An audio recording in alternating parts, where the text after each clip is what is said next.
Whoa. My life was cool. Hello and welcome to I Can't Believe It's Not the Mouse, the podcast all about animated features not made by Disney. I'm your host, Octaviano, and now that we're definitely in the new year, not just in terms of the videos, but in terms of how this was filmed, I just want to say Happy New Year, and, well, I figured, what can I do to kind of shake things up? I mean, of course, if you're listening to this is just coming off right after the Lego Movie episode, and honestly, I kind of struggled to think, like, okay, what do I do right after that? Like, should I do a themed month? Should I do just anything that comes to mind? And eventually I settled on Beavis and Butthead. Yeah, the comedic duo from the 90s that a lot of parents hated, has grown to be, of course I wouldn't say cult classics, given that they were popular even then, but, they've grown a considerable fan base, is the point. Of course, they were popular enough to warrant a movie back then, which caught people off guard. I remember, like, one of the biggest things is, of course, like, you have, even, like, on the old covers, they would have, like, the two thumbs up from Siskel and Ebert, the famed critics who, of course, popularized that term. And from what I remember is that even they were kind of surprised, like, wait, this is actually smarter than we thought, and that's pretty much what caught my attention about it. Because back then, when I first saw this, I mean, I was, like, around 10 to 13 when I first saw this movie. This was almost a decade, or probably already at the decade after it had come out. Yeah, it had to be a decade, because I remember watching this pretty much after Team America, and even though I know Team America came out before the decade, by the time I watched it was once it had hit home video for like a while. So yeah, it was already a decade for sure. So yeah, it had to be when I was like around 13, 14 years old. Anyways, beside the point. I was not too keen on the two characters. I mean, not that I had ever seen anything that they had done before, but I had pretty much gotten an understanding of the concept. Like, okay, they're two dumbasses who just sit on the couch watching TV, do that whole laugh, and I was just like, I'm not interested in that bullshit. But when I heard, like, oh yeah, this is smarter than what it was, like, finding out that that's what Siskel and Ebert thought, I was like, okay, you know what? I'm a big fan of, I pretty much by that point I was already getting into, like, film criticism, and I had been into, like, watching, like, I know at the time technically it was Ebert and Roper, but, I was aware of who Siskel was, like, the guy before. So I was like, okay, you know what? If they were willing to say that this is smarter than it appeared to be, then, maybe I should give it a watch. And watched the movie I did, and I was laughing my ass off. It was one of those things where I was just like, okay, you know what? This is definitely one of the best movies based on a show. I mean, I don't know what's the specific term for it when it's the ones where it's like, okay, it's in continuity with the original show, being done while the show is still being made. Like, I don't know if they have a separate term from that. Like, I know it's not a reboot, that's for sure, or an adaptation. Well, it's technically an adaptation, but not like a reboot, I guess.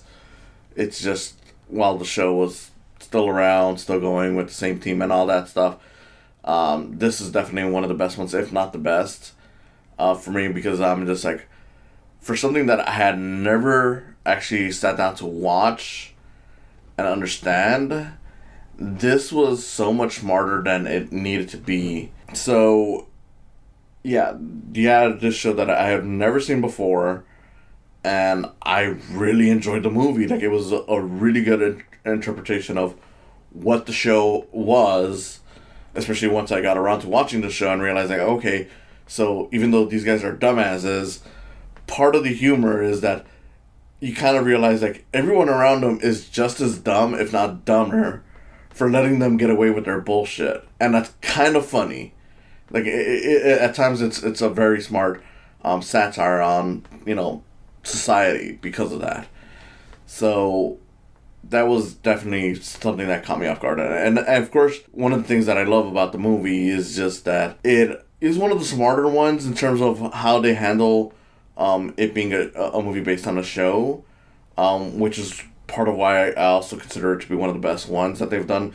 Because even on movies based on shows that I already like, the big problem I find with a lot of them is that they often fall into the same trappings of let's do some fan service, let's please the fans in ways that only make sense to fans. Like basically like, okay, let's have characters from the show who have nothing to do with the story pop up just because like, okay, fans of the show like that character. Even if it's in something small, it just ends up throwing everything off because then you're like, okay, why are we focusing on that character?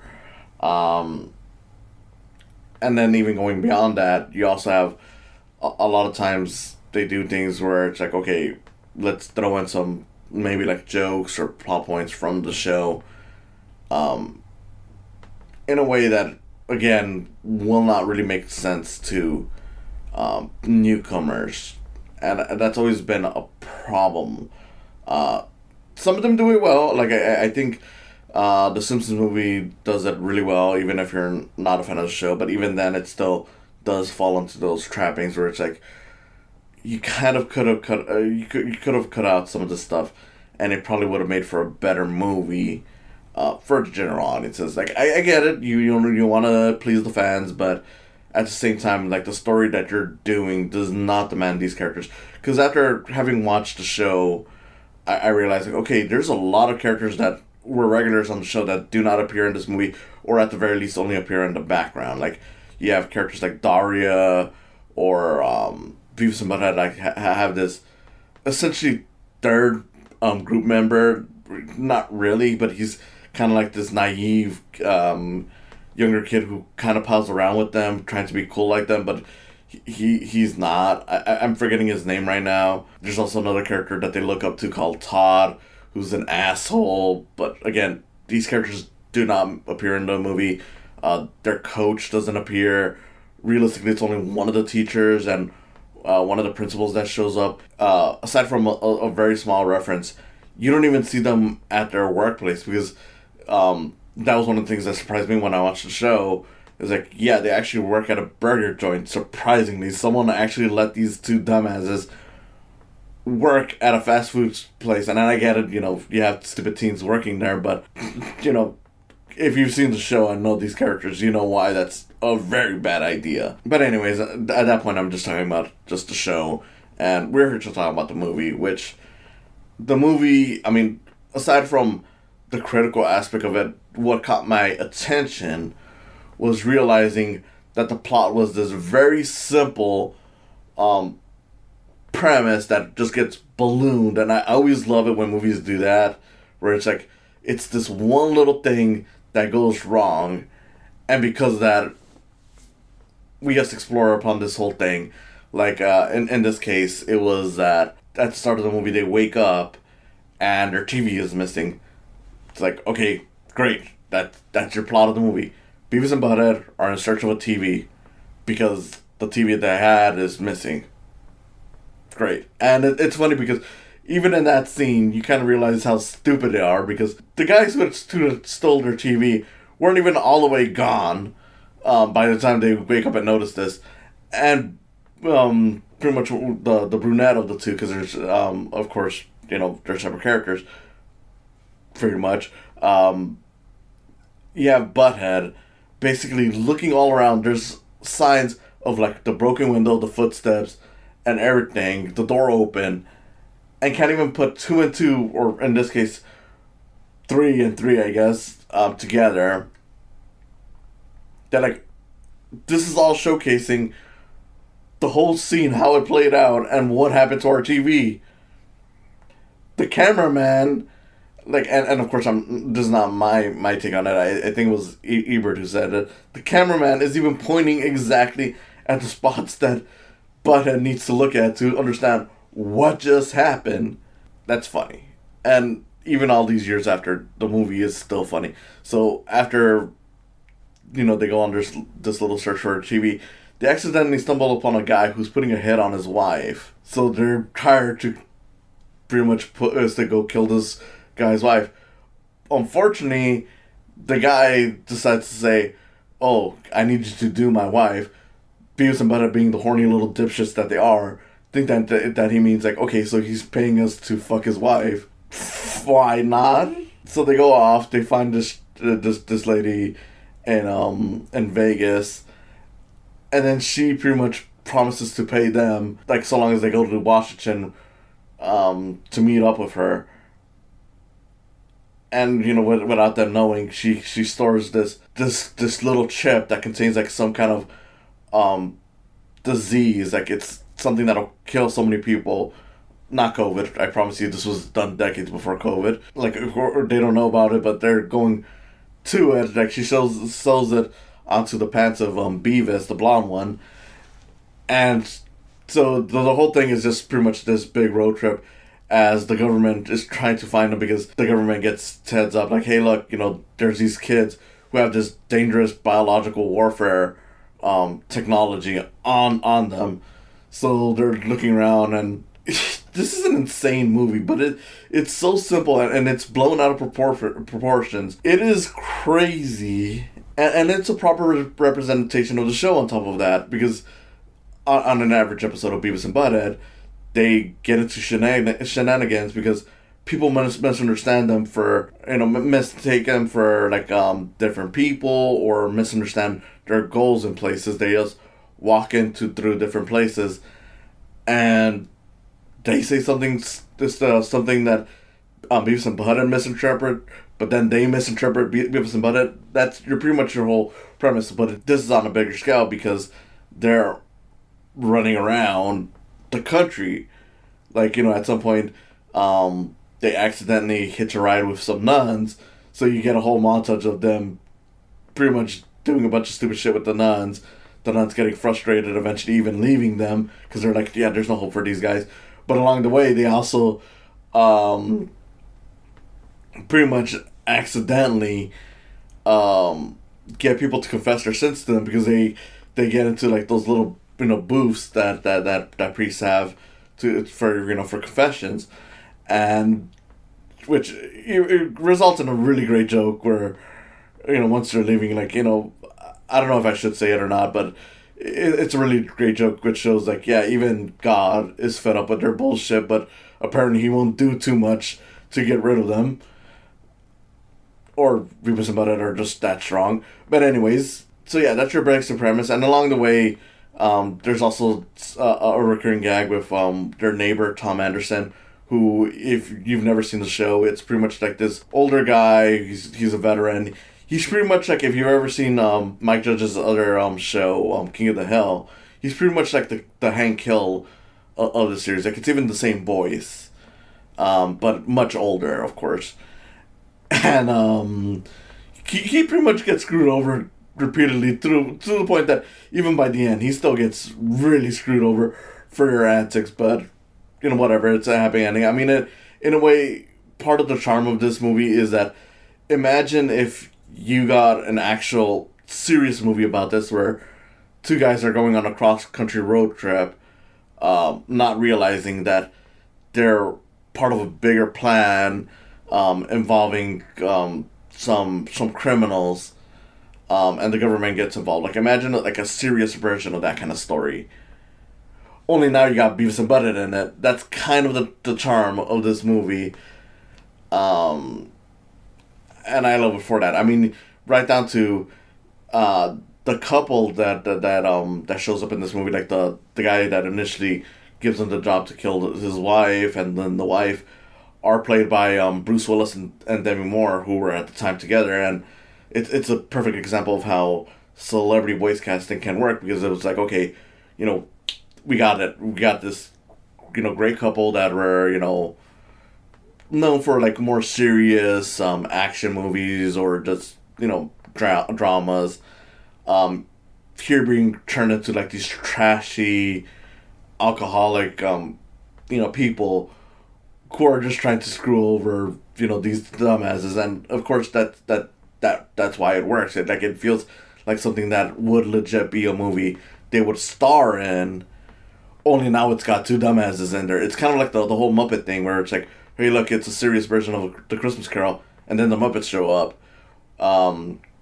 which in a way makes me want more Beavis and Butthead movies. I know that they are actually doing finally a sequel on Paramount Plus. At least Mike Judge has mentioned as such, which explains why they were even promoted on Paramount Plus to begin with. I mean, Jesus, imagine promoting a very old show on your thing that's trying to attract new viewers. I mean, granted, it's a good show, but still. But yeah, that's pretty much where we're at in the movie. Like, it's kind of like, imagine something like the Muppets, where it's like, okay, let's take a serious movie, but then add in, these characters, and it just throws the whole thing off. It makes it funnier. It adds a whole dynamic. I mean, even after all these years, I still laugh hard with this movie because it is just that damn funny. But it does make me want more movies like this. Like, imagine if we had The Lord of the Rings, only instead of Frodo and Sam, we had Beavis and Butthead being the ones tasked to get rid of the ring. Or imagine, I don't know, Star Wars, but instead of just Anakin, it's Beavis and Butthead. Like, just having these pair thrown in makes it all the more funnier, because it's like, look, these are some horny, dumbass morons who everyone mistakes to be, more brilliant than they are. Like, even by the end, once the day is saved and everything, you got the FBI agent who's been hunting them down throughout the entire thing. Pretty much, realize, like, okay, so they're not evil. But then he goes on to say, like, oh yeah, they're actually, fine, outstanding young men, which I'm like, you've seen how they've been acting around you, haven't you? Like, I can understand you realizing, like, okay, they were just, misled by these criminals. But the fact that you think that they're actually brilliant is like, come on. And speaking of the agent, that's actually one of the funnier things about this movie, is that there's a running gag with the agent where everywhere they go, he always gets one of his agents, pretty much a lady, to give a full cavity search to everyone around, even his like direct assistant or whatever, Agent Bork, I think was his name, I know it was something weird, is pretty much pointing out, like, wait, do we really need to be getting like cavity searches on everyone?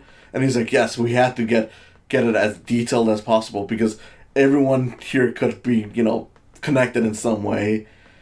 So it's like you're playing it very straight, but you can see the stupidity in it, and that's kind of the joy, like that Beavis and Butthead bring out the stupidity in all these different characters and all these tropes that you would normally get in like the serious version of this movie.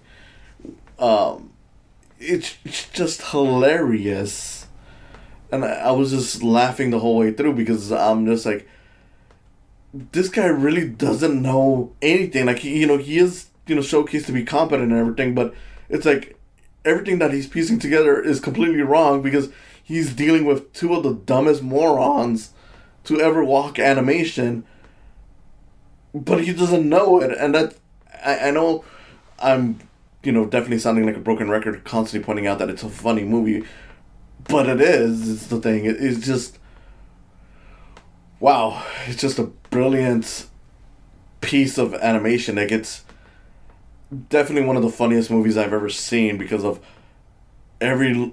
just all the way that these characters come together to essentially make these two dumbasses into heroes. And at 80 minutes, it's just such a very brisk, well-told movie, to the point that I don't even mind that midway through the movie, they kind of waste a few minutes on introducing Beavis and Butthead's fathers. Like, it really adds nothing to the plot, but even those scenes are just so damn hilarious, and just getting an insight of, like, okay, so that's why these guys are the way they are, is honestly pretty hilarious. And it's just a great way to showcase, like, okay, these are who they are. This is who pretty much, made them the way they are, even though they weren't even a part of their lives for much. And it's just a quick, like, it's fan service. It's essentially like, okay, people have asked for years, like, who are their parents, so let's just showcase their fathers being like these motley crew roadies who've gone rogue or whatever. Again, it doesn't take away too many minutes. It's just like 2 or 3 minutes. I mean, the reason why I don't give that as much flack as the stuff that I had mentioned earlier is that essentially it's introducing some details to the plot. Like, it's just basically showcasing, like, okay, so there is some history of their family being criminals, so that furthers the FBI's search for these guys, and it just gives you like a brief, like, okay, here's a scene where they get to rest a little bit and actually interact with people who are on their exact same level. It's not really necessary, but it's a nice little detail to have, and it doesn't feel like, okay, we're just pandering for fans' sake. Like, that's what it technically is, but it's not the same way where it would be like, okay, let's showcase this popular character from the show. Like, it is at least trying to add something, even though it doesn't really accomplish much, which then leads into another scene where Beavis and it's just Beavis. Gets high off of like this cactus thing that he eats.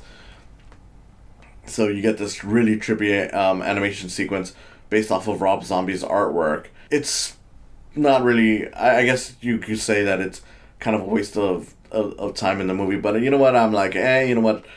We needed a little break, and as a little time filler just to showcase, like, okay, here they are, pretty much seeing a bunch of weird shit, which eventually leads to one of the villains finding where they're at. It's fine. It's definitely not something that I would complain about all too much.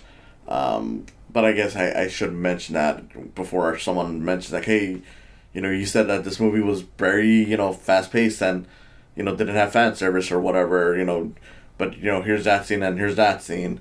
Like, yeah, but, I don't have a problem with those. It's all really well done scenes. It's just all really funny. So, I don't know. I really don't know what I would even complain about on that.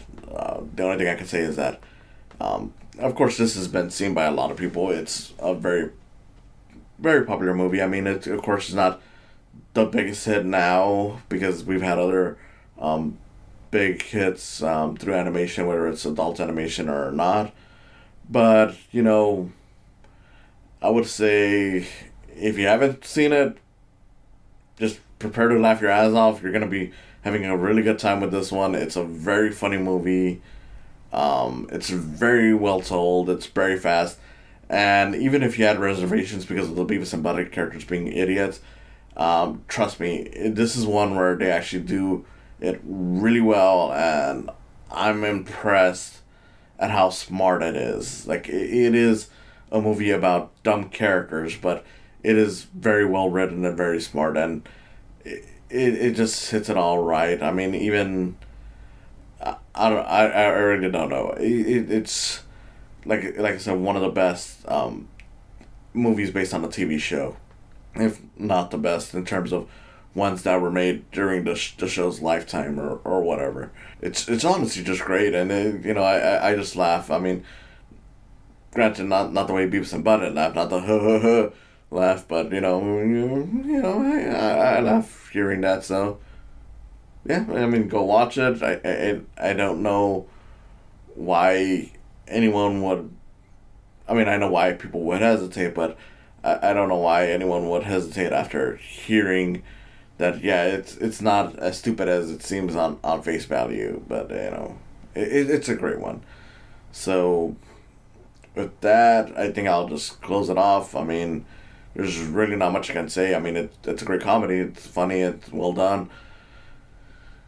So yeah, thank you for listening. This has been Octaviano Macias, host of I Can't Believe It's Not the Mouse. If you enjoyed this, please consider subscribing to my YouTube channel. That's Psycam Films. If you want to support me even more than that, I do have a Patreon account. It's on www.patreon.com/psycams. That's SAICAMS. MS. The YouTube channel is Secondhand Films, so I hope that's pretty easy to find. Otherwise, again, thank you for listening, and I hope to see you next time. I think I just figured something out, Beavis. What? This sucks.